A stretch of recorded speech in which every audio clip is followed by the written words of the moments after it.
চোখ রাখবো আবহাওয়ার খবরে। আগামী 4 দিনের মধ্যে দক্ষিণবঙ্গের বেশ কিছু অংশে বর্ষা ঢোকার সম্ভাবনা রয়েছে। বর্তমানে উত্তরবঙ্গে বৃষ্টিপাতের পরিমাণ বেশি থাকবে। উত্তরবঙ্গের উত্তরের জেলাগুলিতে আগামী 3 দিন ভারী থেকে অতি ভারী বৃষ্টি চলবে। অতএব উত্তরবঙ্গের ক্ষেত্রে নদীর জলস্তর বৃদ্ধি এবং ভূমিধসের সতর্কতা জারি থাকছে। অন্যদিকে দক্ষিণবঙ্গের ক্ষেত্রে আগামীকাল অর্থাৎ 18 তারিখ থেকে বৃষ্টিপাতের পরিমাণ কিছুটা বাড়বে। 18 থেকে আগামী 21 তারিখ পর্যন্ত দক্ষিণবঙ্গের সব জেলাতেই একটু বেশি বৃষ্টির সম্ভাবনা থাকছে। পশ্চিমের জেলাগুলিতে বৃষ্টির সঙ্গে বজ্রবিদ্যুৎ ও দমকা হাওয়ারও প্রভাব থাকবে। পাশাপাশি আগামী 3-4 দিনে দক্ষিণবঙ্গে দিনের সর্বোচ্চ তাপমাত্রা 2 থেকে 4 ডিগ্রি সেলসিয়াস কমবে।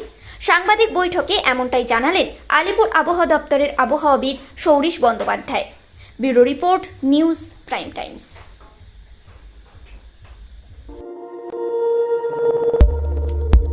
দেখতে থাকুন নিউজ প্রাইম টাইমস, আপনাদের সাথে আপনাদের পাশে।